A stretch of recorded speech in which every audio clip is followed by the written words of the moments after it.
Hello and welcome back to this course. Today in this video, we are going to discuss about the arrays. Arrays. Java provides a data structure, the array, which stores a fixed size sequential collection of elements of the same type.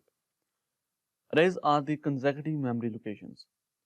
Now for example, in our program, I want to store data of the 100 users. For example, name of the 100 users.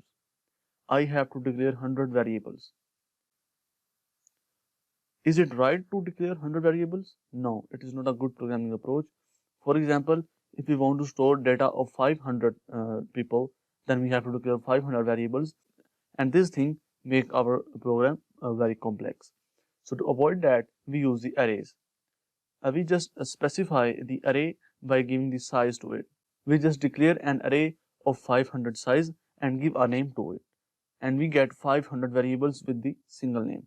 So let's see what is array with the help of the diagram. Now you can see in the diagram, first of all, the blocks in which different numbers are stored. For example, 40, 55, 63. This is the data that we want to store in the array. In the green box, you can see 0, 1, 2, 3, 4, 5, 6, 7, 8. These are the indexes of each block. In Java, index always start from 0, 0, 1, 2, and so on. You can say that this is the address of each block. 0 is the address of the first block, 1 is the address of the second block, and so on. Now what is the length of this array? You can see that it starts from 0 and ends at 8, means there are 9 elements in this array, so the length of the array is 9. The first index is 0 and the last index is 8. So this is the array. You can see with the help of diagram that what is an array. Array is just a consecutive memory locations. For example, if we want to store 9 numbers, then we declare an array of 9 size and store the numbers in each box of the array. Declaring an array. How we can declare an array? First of all, we have to type data type, that which type of data we want to store. And then we have to use the square brackets, and after that we have to type the array reference variable, means the name of that array. Or you can type the data type and then array reference variable, and after the array reference variable you can type the square brackets. These are the two ways to declare the array basically. So creating an array. How we can create an array? First of all, we have to type the array reference variable that we have created in the previous slide. Array reference variable equals to, we always create array with the help of the new keyword. In Java, array is always created with the new keyword. It means that array is created dynamically. So we write the new keyword, and after that we again type the data type, and then we type the square brackets, and in the square brackets we write the size of that array, that of which size I want to create an array. For example, if I want to store data of 10 users, then I type here 10, and this means that we create 10 blocks in the array. So in this way we can declare an array, and in this way we can create an array. So let's create a program, and that means that how we can create an array, how we can access the values of an array, and how we can print the value of an array, basically like that. So let's create a program for the arrays. Now first of all, here net means if I want to create an array, I just type the data type.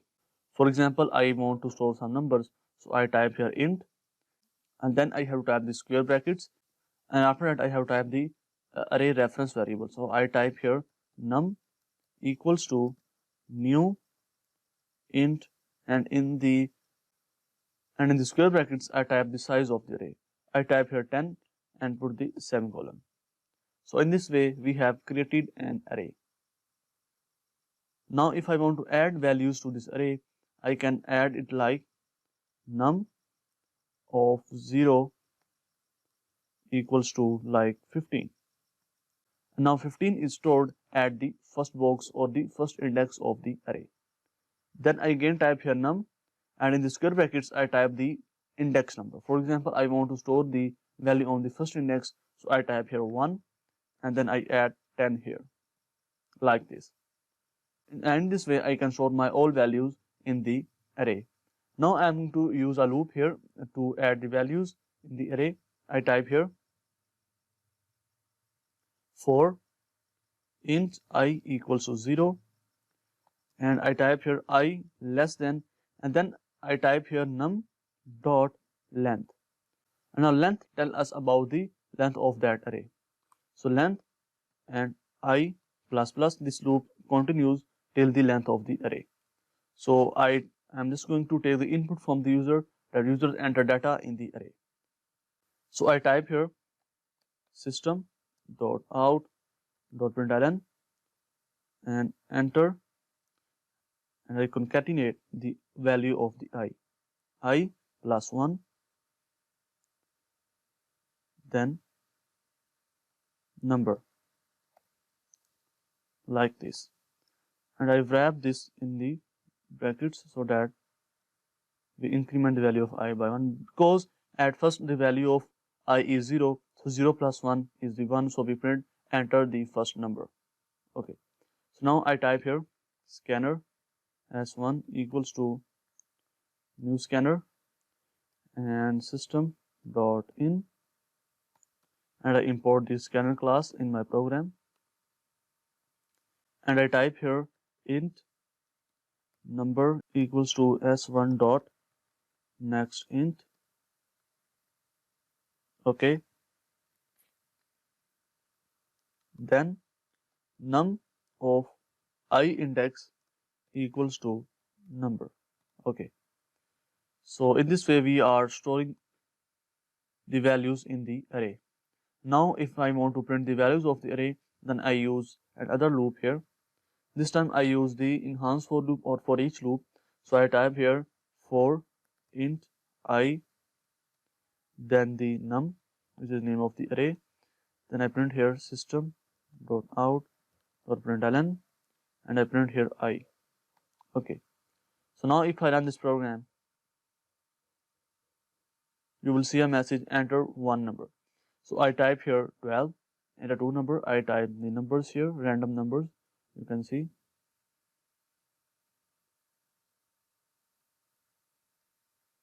And now I have to enter the last number, which is the 10. So I type here 100, and after that you can see that after 100 all the values in the array are printed: 12, 34, 56, 78, 23, 90, 76, 45, 23, and at last 100. So in this way we can store the value in an array, and we can also print the values from an array by using the loop.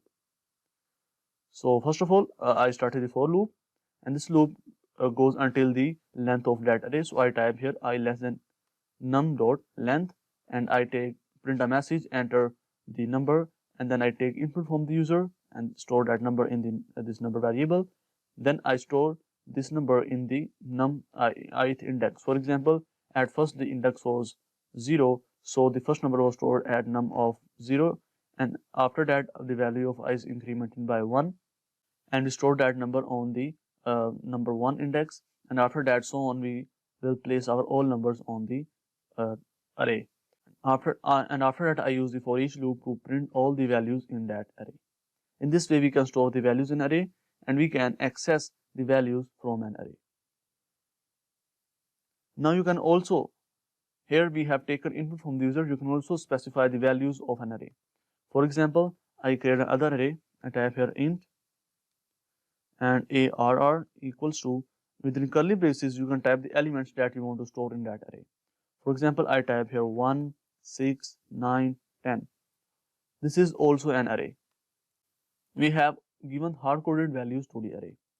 If I type here arr, and now if I comment these lines, basically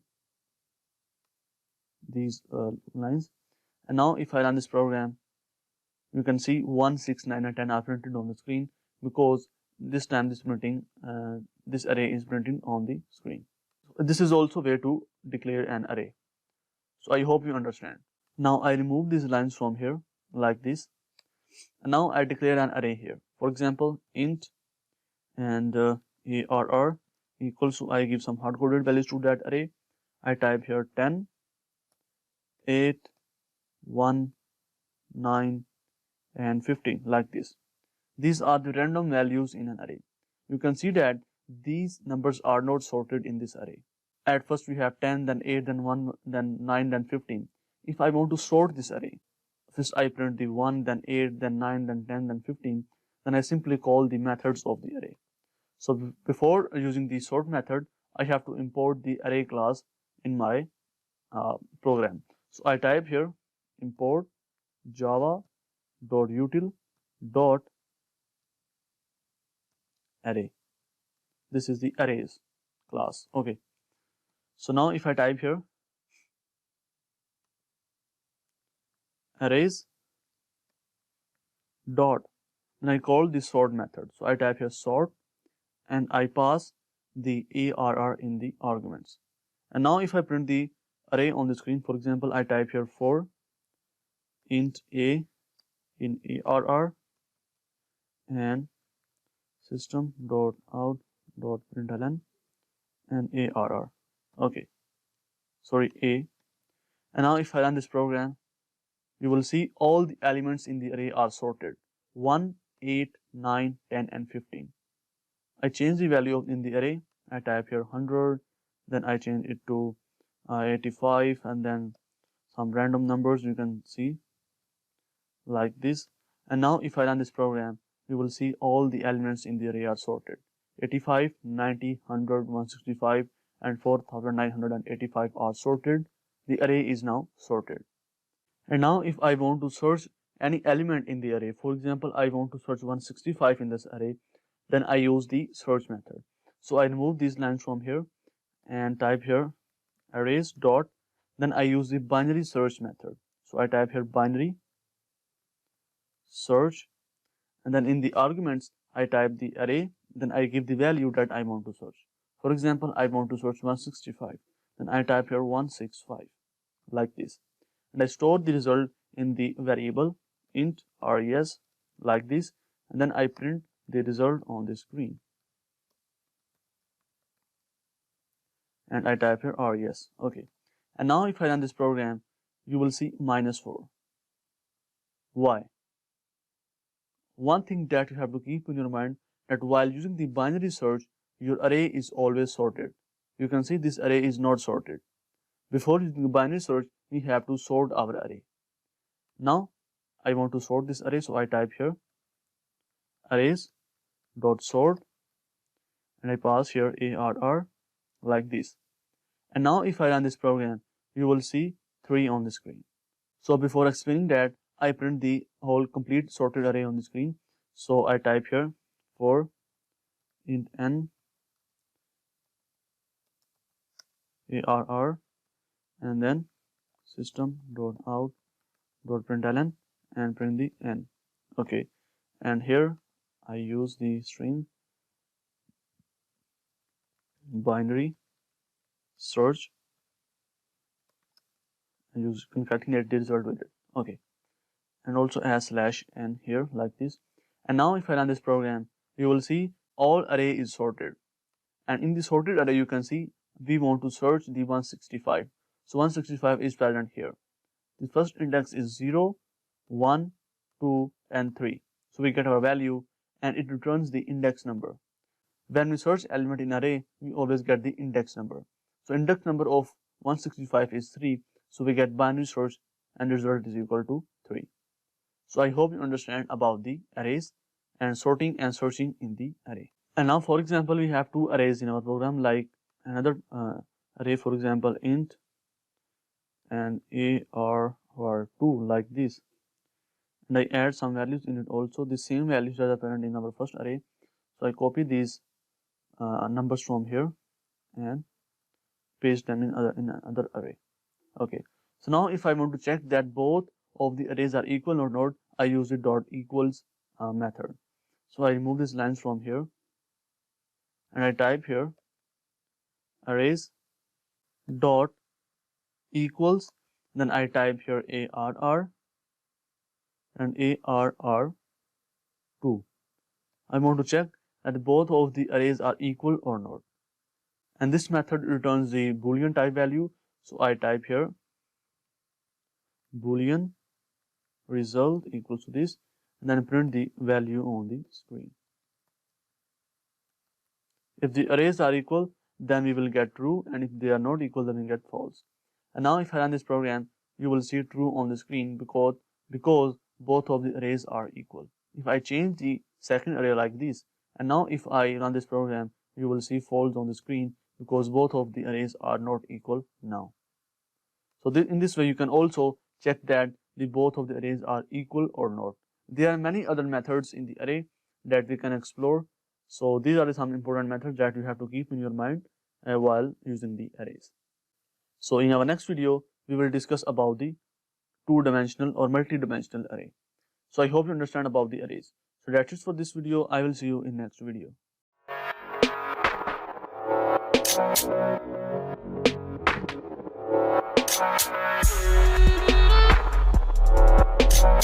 Hello and welcome back to this course. Today in this video, we are going to discuss about the multi-dimensional array. In our previous video, we have discussed about the arrays, and in this video, we will discuss about the multi-dimensional array. This is the multi-dimensional array. You can see in the previous video, we have created a one-dimensional array, and this is the multi-dimensional array. First one is 2D array, and the second one is the 3D array. What is the difference between them? There we will give only one size, and in 2D array we give two sizes. First of all, I have to type data type. Then if I want to create 2D array, then I type the square brackets 2 type, and then I type the name of the array or the reference, like int array equals to new int. This is a two-dimensional array, so I type here two values, 10 and 20. You can type anything here. And in three-dimensional array, we will create 3 square brackets and we will give the 3 values. Now in the diagram, you can see that if we create a two-dimensional array, for example, this is a two-dimensional array, I first of all create a reference, that is ARR, and after that we have an array which contains the 3 boxes, and each box contains the reference of the different arrays. This is the two-dimensional array, and in the 2 square brackets we give 3 and 3. So we will get an array of 3 size, and in each box we contains the reference of a different array. You can see that in the first box we have a reference of a separate array, in the middle one box we have a reference of the other array, and in the last box you can see we have a reference of the other array. So in this way we can create the multi-dimensional array. So let's create a program in the NetBeans to print a matrix on the screen by using the 2D array. Okay, so now here if I want to print a matrix on the screen, I use a two-dimensional array. So I first of all type here int, and now if I want to create the two-dimensional array, then I have the square brackets 2 times like this.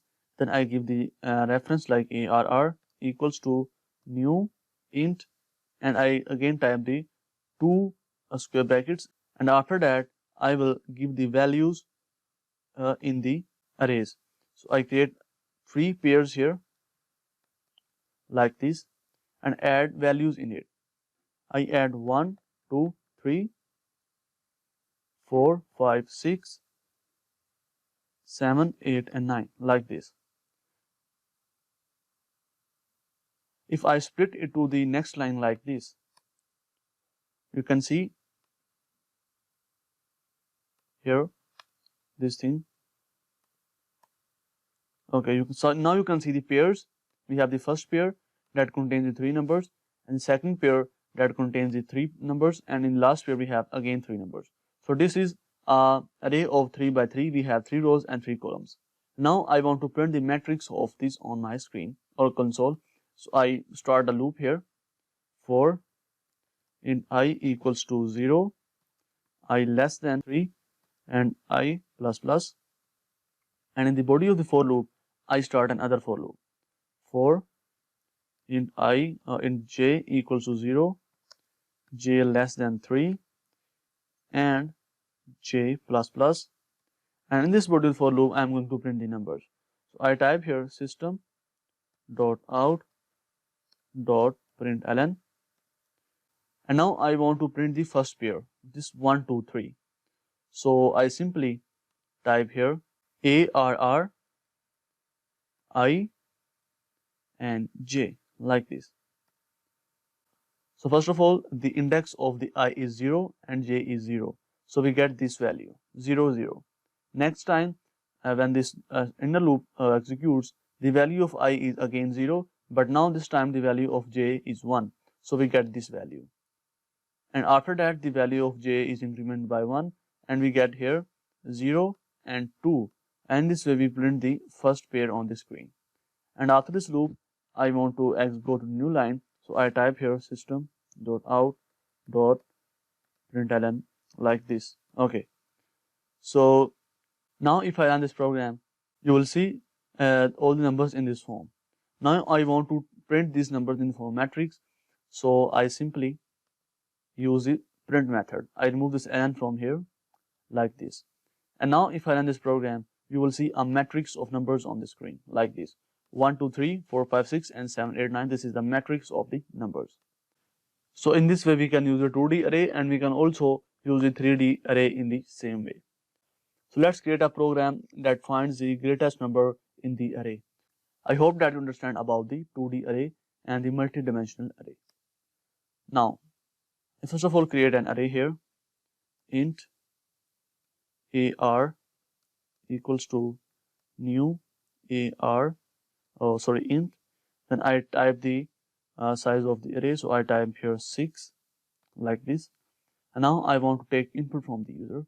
So I start a loop here for int I equals to 0, I less than ar dot length, and I plus plus. And in the body of the loop, I am going to take input from the user. So first of all, I print a statement here, system dot out dot println, and enter.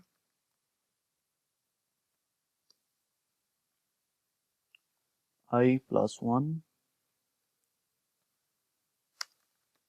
number like this. Okay.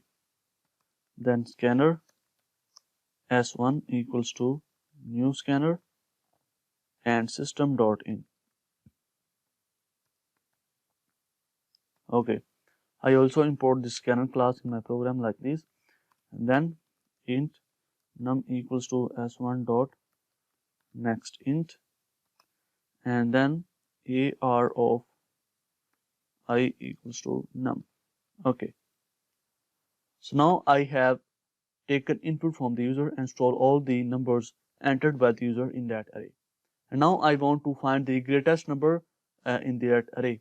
So I start a loop here, another for loop here for int I equals to 0, I less than ar dot length, and I plus plus. And before this loop, I type a statement here, int greatest number equals to ar of 0. If I initialize the greatest number variable with the first element of the array, that this number right now is the greatest number of the array. And in the body of the for loop, I type here if ar of I is greater than ar of 0, then simply change ar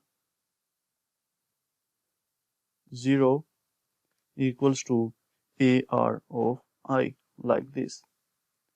And outside this for loop, I will print system dot out dot println and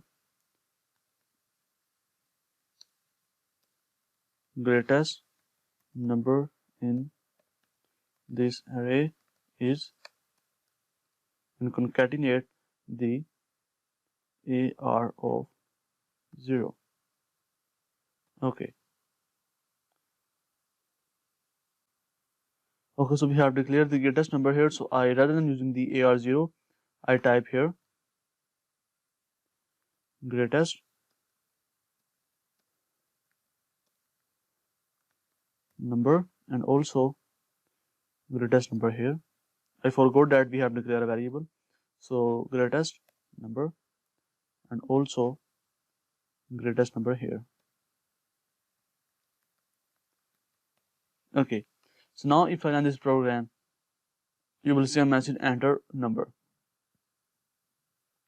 So I type here 12, some numbers like this, and you can see the greatest number in this array is 89. You can see that 12, 56, 45, 78, 34, and 89, and the greatest number is 89. I run this program once again and again type some values like 90, 500, 1 like this.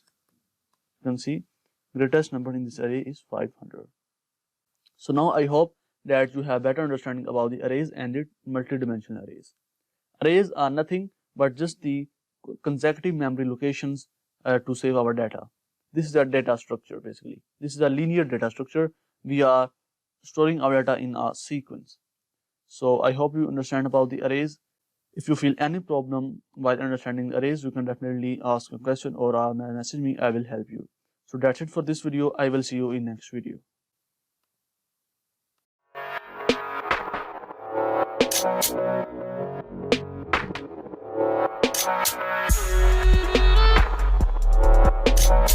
Hello and welcome back to this course. Today in this video we are going to discuss about the wrapper classes. Now what is wrapper classes? A wrapper class is a class whose object wraps or contains a primitive data type. I hope you know about the primitive data type. Primitive data type is int, float, double, char, float like that. And in other words, we can wrap a primitive data type into a wrapper class object. This is the definition of the wrapper classes. You can see this table on the screen.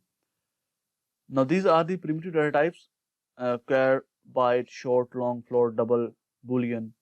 And the wrapper classes of these are char, we have character, byte, we have byte, short, we have short. Now these are the primitive data types, and on the right hand in the wrapper column, wrapper class column, we have all the wrapper classes. Here int is missing. You can type here int. We have integer as a wrapper class for the int basically. So these are the wrapper classes that we have to use in our programs. So why we need to use the wrapper classes? First of all, they convert primitive data type into the objects. Whenever we create a variable, that variable is not an object. But when we use the wrapper classes, then with the wrapper classes we can make that object. Now second thing, the class in java.util package handles only objects, and hence wrapper classes help in case also. We have a package in Java library. I hope you know about that, java.util, and this package only handles the object. So that's why we need the wrapper classes. And the third point, data structures in the collection framework such as an array list or an vector stores only object, don't primitive data types. I know that you don't know about data structures or the collection framework right now, but we will discuss about the collection framework in detail in our future sections. But for this video, keep thinking in mind that when we use the collection framework, we cannot store the primitive data types, we can only store the objects. And the fourth point, an object is needed to support synchronization in multi-threading. And this point is also a little tricky for you, but we will discuss about the threading in our future sections. But also an object is needed to support synchronization in the multi-threading. That's why we use the wrapper classes. So let's discuss about the wrapper classes in our NetBeans, that how we can create our objects using the wrapper classes. So here in NetBeans, first of all, I'll move these comments from here. Now, when I want to create an integer variable, I just type here int a equals to 5. This means that 5 is stored in the a, and the a is of the integer type. And now if I want to use the wrapper classes, I just type the name of the wrapper class. I type here integer, and I type the reference. I just type like this: I equals to new integer, and in the constructor I add a number like 20. This thing is just like creating an object of the class. These are the wrapper classes, so we are creating the object of the integer class here. If I type here 5 like this, now both contains the 5, but this is not our object. This is a variable and this is the object right now. Let's print the value on the screen. I type here system.out.println, and I type here primitive data type, and I just concatenate the a. Then I print the value system.out.println, and I type here wrapper class, and I now concatenate the I like this. And now if I run this program, you will see primitive data type 5 and wrapper class 5. So in this way we use the primitive data type and the wrapper classes. When we use the primitive data type, then we don't create an object. But when we use the wrapper classes, we are creating the object of that class. Now I create like this string, and I type here str equals to, I type here Java like this, and I type here string s1 equals to new string, and the constructor I type here Java. Okay, so this is the same thing. This is not a object, and this is a object of string class.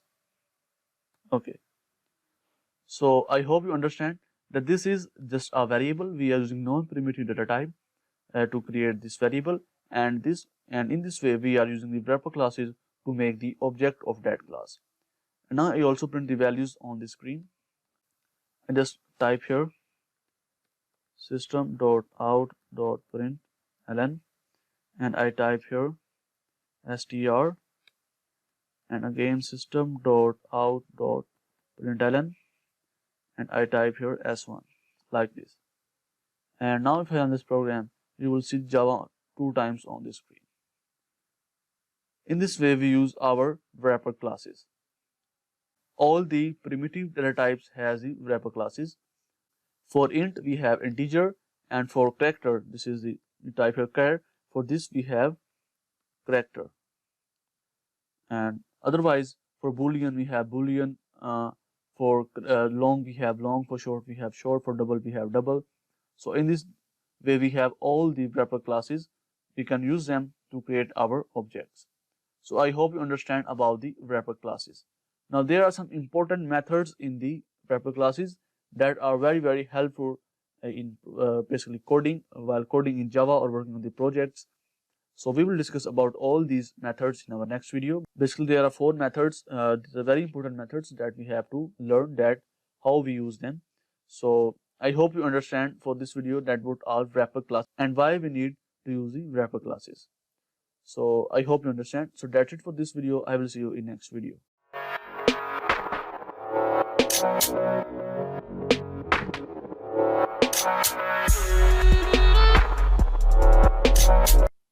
Hello and welcome back to this course.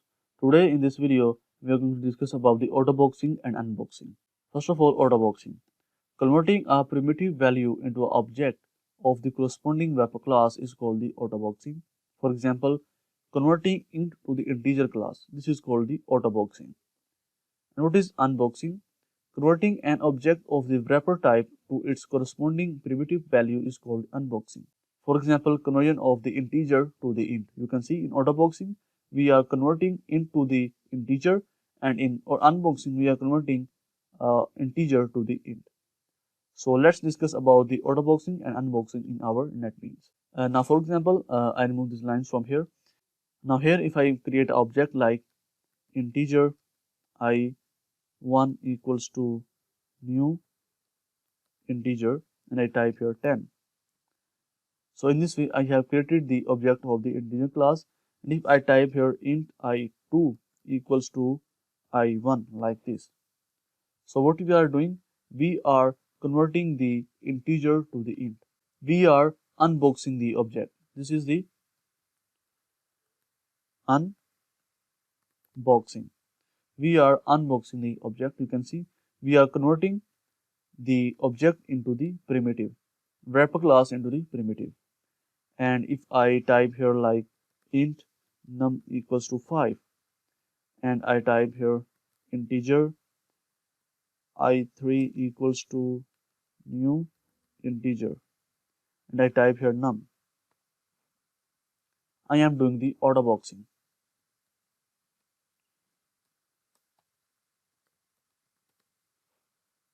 I am converting the int to the integer. Basically, I am converting the primitive into the object. You can see here. So this is the unboxing and this is the autoboxing. I hope you understand. So let's create a program that uses the autoboxing and unboxing, but this time we don't have to tell the compiler specifically about the autoboxing and unboxing. The compiler automatically use the autoboxing and unboxing. So I remove these lines from here, and I type here list integer and list equals to new array list and then integer. You have to import this class array list and also the list. Okay, so you may be confused with this line right now, but don't get messed with that. This is just, you can say this is an array. You can take this in an array, but when we discuss about the collection framework, you will definitely understand that both is an array list or a list. What we are doing in this line, here we are creating a list of elements of integer type and adding the int primitive type values to the list. And now I am going to start a for loop here. I just type here for int I equals to 0 and I less than 10, I plus plus, and in this body I type here list dot add I, like this. This line is going to add all the value of the I in the list.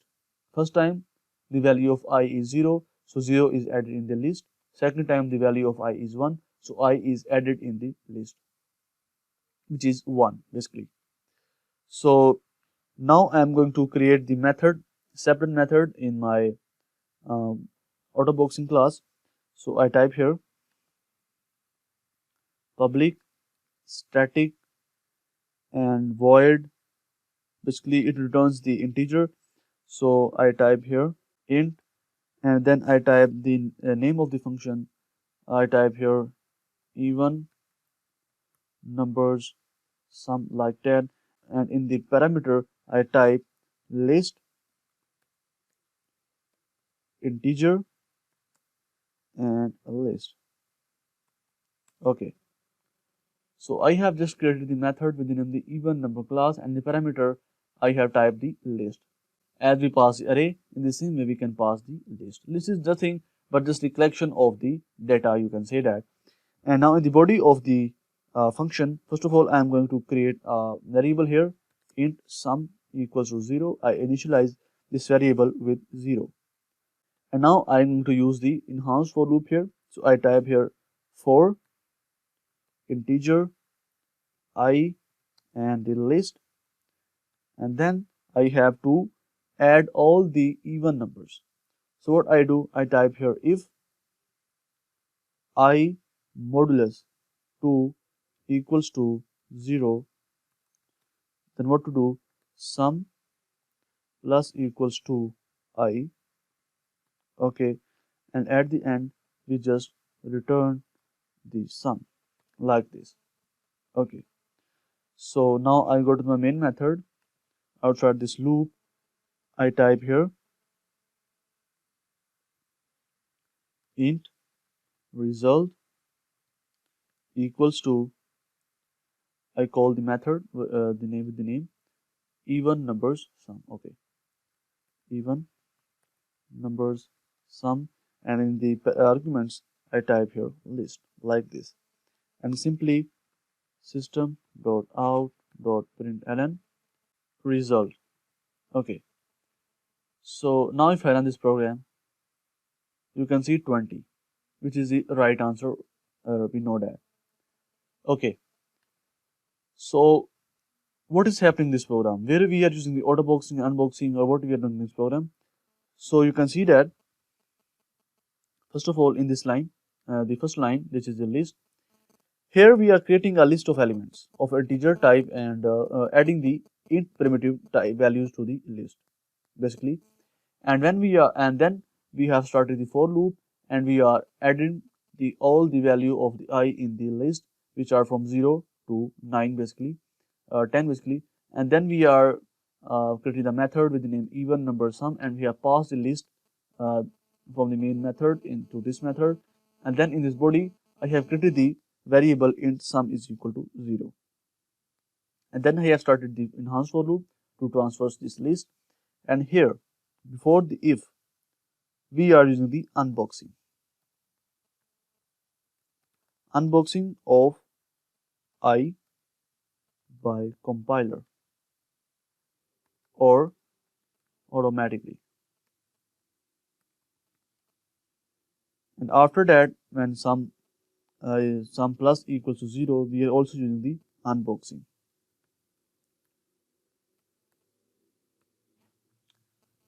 How we are using the unboxing? Now compiler is not taking this I as I.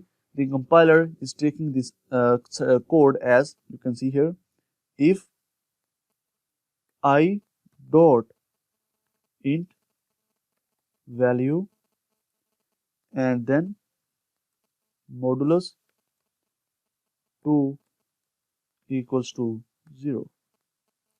The compiler is taking this statement as this. In our previous videos in which we have discussed about the wrapper classes, I tell you about this method int value. So compiler is not using the I as it is. The compiler is taking the value from this integer. This function which will take values from the integer objects like this, we are taking from the integer I.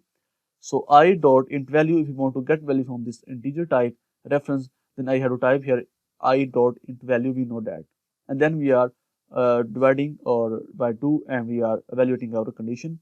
And in the same way, sum plus equal to I, we are using the sum is equal to sum plus I dot int value. So in this way, we are using the unboxing. So I hope you understand about the autoboxing and unboxing, and you see that how compiler is automatically using the autoboxing or unboxing. Basically, in this program we are using unboxing automatically. So in this program we are just using the unboxing. You can see that compiler is automatically using unboxing technique for this code. I hope you understand. So if you feel any problem while understanding the autoboxing and unboxing, then definitely ask me a question or message me. I will help you. So that's it for this video. I will see you in next video.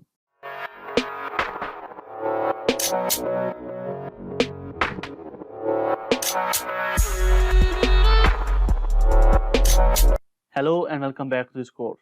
Today in this video, we will discuss about the Java generics. Basically, we have generic methods and generic classes in Java. And in this video, we will discuss about the generic methods. And in our next video, we will discuss about the generic classes. So let's write a code for the generic methods so that you have better understanding that how generic methods is used in Java. So first of all, I will create a class here. I type here class and example, and in this class I'm going to create a method. So I type here public void and print array like this, and in the parameter I type here string and then s. And in this method I'm going to start a for loop here. So for int I equals to 0, I less than equals to s dot length and I plus plus, and in the body of the for loop I'm just going to print the values on the screen. So I type here system dot out dot println and I type here s like this. Okay, and in my main method I'm going to create an array of the string type. So I type here string and I type here languages and I add some values here like Java, Python, PHP, C++, Ruby, like that. Okay, so we have an array with the name languages that contains some strings. Okay, so now if I want to print the array, I simply create the object of the example class here. So I type here example e equals to new example like this, and I call the method e dot print array and pass the languages in the argument. So I type here languages. Okay, so now if I run this program, okay, so we have type here s of I index. Okay, so now if I run this program, There is another exception, out of bound. Okay, so I have to remove equals to from here. And now if I run this program, you will see all the values of the array on the console. Okay. So if I type here, if I create another array here, like int and numbers, like this, and I add some numbers in this array, like this.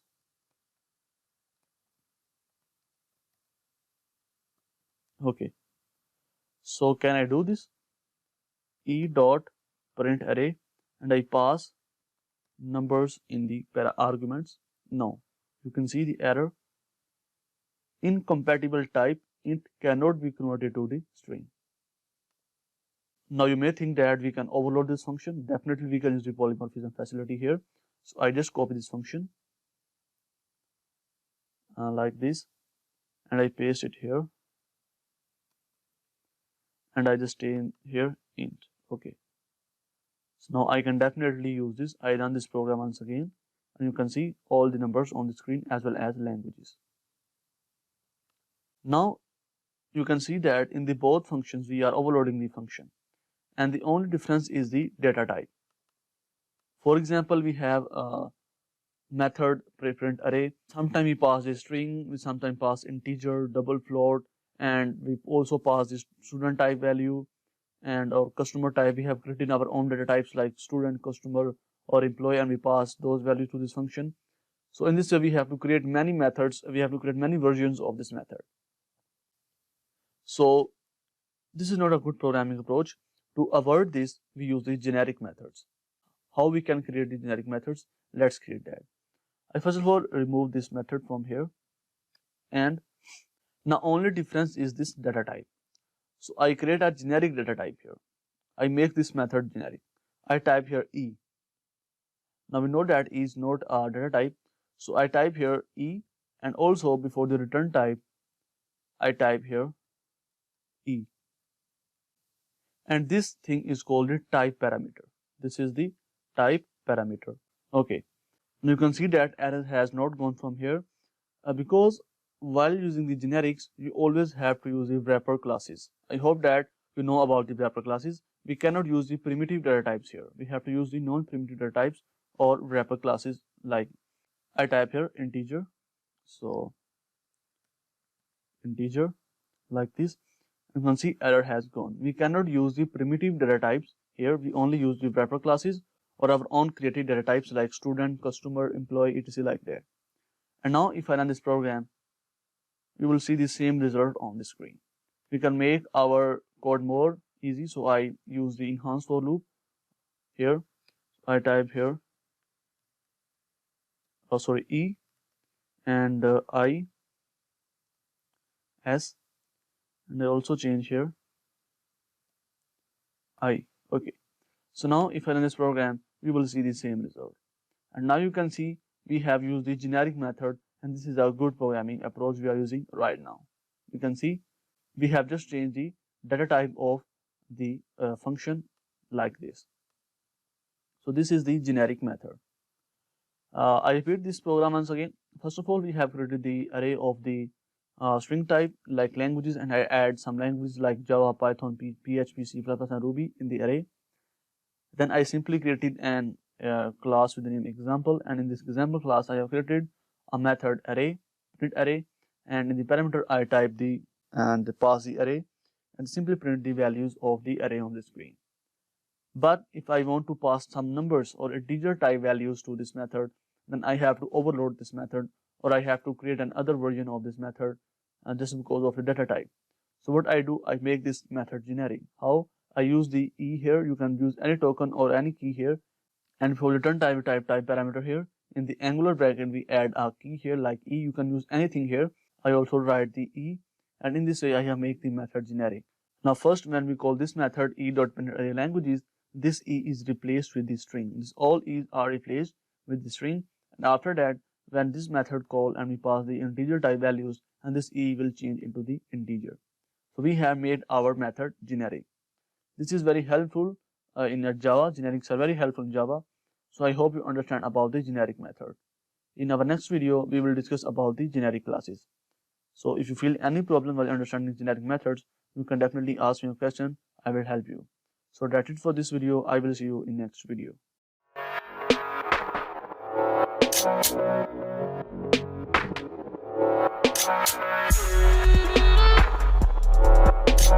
Hello and welcome back to this course. In our previous video, we have discussed about the generic methods, and now in this video, we will discuss about the generic classes. So first of all, I am going to create a class here, again with the name the example, just for this video. So I type here class example, and in this class, I am going to create the reference of the integer. So I type here integer I. And after that, I'm going to create a method here with the name public void, and I type here set I like this. And in the parameter, I type here integer I1, and this method I type here I equals to I1 like this. And after that, I create another method public void and get I, and I type here return I. Okay. Okay, so we change the data type here. I type here integer. Okay.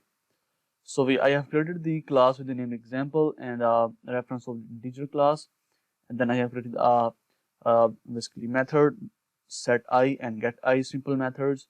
And now I go to my main method. Now in the main method, I am going to create the object of the example class.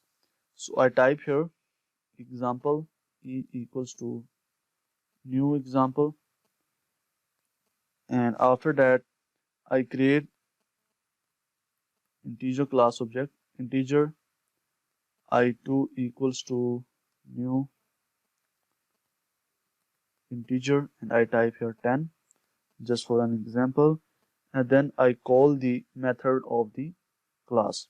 And now I am going to call the method of the example class. So I type here e dot and I call the set I and type here I2. Okay, so this is the just simple example. And now I can also print the value on the screen. So I type here system dot out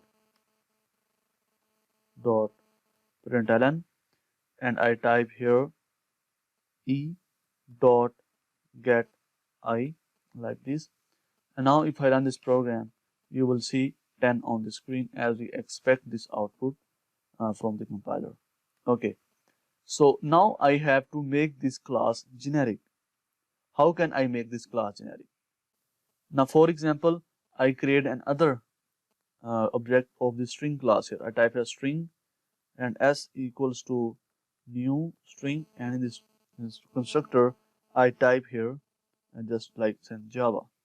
Okay, so can I do this thing e dot set s? No, I cannot do this. I have to make this method generic. Okay, so I made this method generic, but what for this thing here like get I have to also make this generic, and I have also make this variable generic. I have to make all the things generic in this class. So what I do, I make the whole class generic. After the class example, I again type here angular brackets, and in the angular bracket I again type here anything you want like this e, and also I have to change all the data types, or you can say wrapper classes with the e. I change here e, and also I change here e, and also return type from here e, and then I go to my main method. And now I am going to do one more thing in my main method. When I create the object of the example class like this example e is equal to new example, I type here angular brackets and type here integer, and also before the constructor I type here integer like this. This means that when we create the object of the example class, all the placeholder like this e will be integer, this e will be integer, this e will be integer, and this e is also integer. And when I want to pass a string here, I create another object of the example class. I type here example, and this time I type here string, and E1 equals to new example, and I type here string again, and now I just type here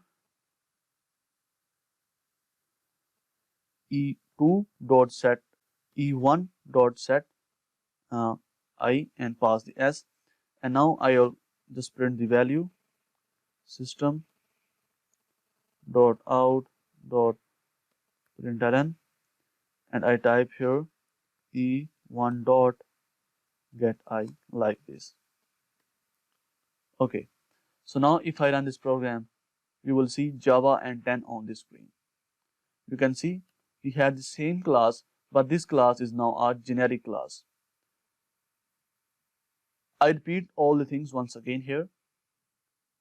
First of all, we have simply created the object of the example class, and in the example class, we have the reference of the integer class like integer I, and then I have created the method public void set I, and in parameter I type integer I1, and then I set the value of I1 in the I, then I type the get I and return the I with this method.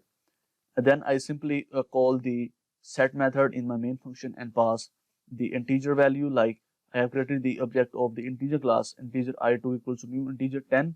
Then I pass the I2 in the then I simply print the value of the I using the e dot get I. And now next time when I have to pass the string value, then I have to make this method generic. When I want to get the value, I also have to make this method generic. And these methods are using the variable I. So I have to also make this thing generic, and in this way we have to make all the things in this class generic. So what I do, I make the whole class generic. I type here the placeholder, you can see here in angular brackets I type anything, you can type anything here like E or A or any placeholder you want. I type here E, then I have changed all the data types or the wrapper classes with the E, and also in the return type I change the E, and also whenever I want to create the object of the example class, which is a generic class right now. So what I do, I just type the example, then in angular brackets I type integer, E equals to new example, then again in angular brackets I type integer. So what this means? This means when we create the object of this class, then all the placeholders like this E are the integer, and when we create another object of the example class like example, then this time I type the string in the angular brackets, E1 equals to new example, and again string, and this time this class E is replaced by the string. All the E in this class are replaced by the string. So in this way we have made our class generic. So I hope you understand that how we create our methods and classes generic, and why we need to make our methods and classes generic, because by using generics we can make our code more simpler and more efficient code basically, and you can say that this is the best programming approach we are using right now. So I hope you understand that how generic methods and generic classes works. Anyhow, if you feel any problem while understanding the generics, you can definitely ask a question or message me. I will definitely help you. So that's it for this video. I will see you in next video.